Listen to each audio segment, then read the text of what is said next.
السلام علیکم ورحمۃ اللہ وبرکاتہ۔ اتوار کے دن 5 اپریل کو صبح صبح فجر کی نماز کے بعد ہم بمبئی سے نکلے اور ہڈپسر پونا کے علاقے میں، بالکل گنجان آباد والی اس علاقے میں، الحیات ایجوکیشن ٹرسٹ کے زیر اہتمام جو یہاں یتیم بچیوں کا ایک نظام ہے۔ ظاہر ہے یہ ساری یتیم نہیں ہیں، اس میں سے چند ہی یتیم ہیں، لیکن بہت سی ایسی ہے جن کے والدہ کی وفات ہو چکی ہے، والد کی وفات ہو چکی ہے، یا توجہ نہیں ہے۔ تو دیکھیے یہ اتنی ساری بچیاں ہیں جو تقریباً 6-7 سال سے لے کر 15-17 سال تک کی عمر کی ہے۔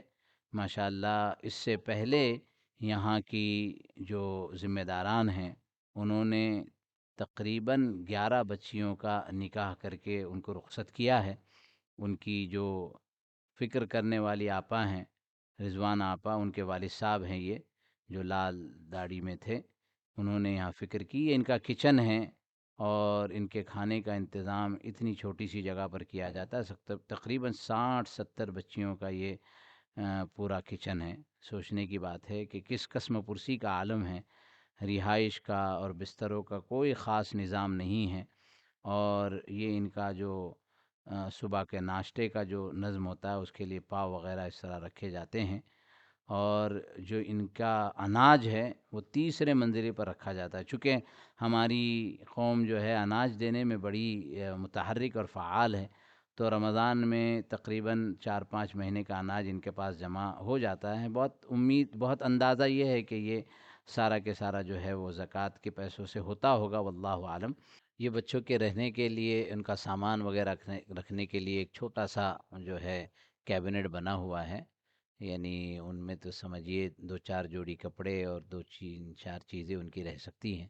ایک بچی کو کہا بھی ہم لوگوں نے کہ وہ اس کو کھول کر دکھائے کہ کیا ہے، تو یہ دیکھیے اندر ان کا بیگ، اصل میں ان کا اسکول کا بیگ، یہ ان کا پورا سرمایہ جو ہے، کیا کہتے ہیں، خزانہ اور زندگی کا سرمایہ ہے۔ اور ان میں سے بہت سی ایسی ہے جن کا کوئی آگے پیچھے نہیں، 12 کے 12 مہینے 24/7 وہ یہیں رہتے ہیں۔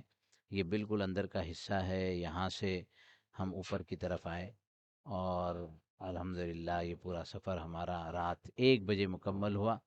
رات 1 بجے ہم پھر بمبئی واپس ہوئے۔ تو یہ بہت اہم ترین جو ہے فکر مندی کا موقع ہے۔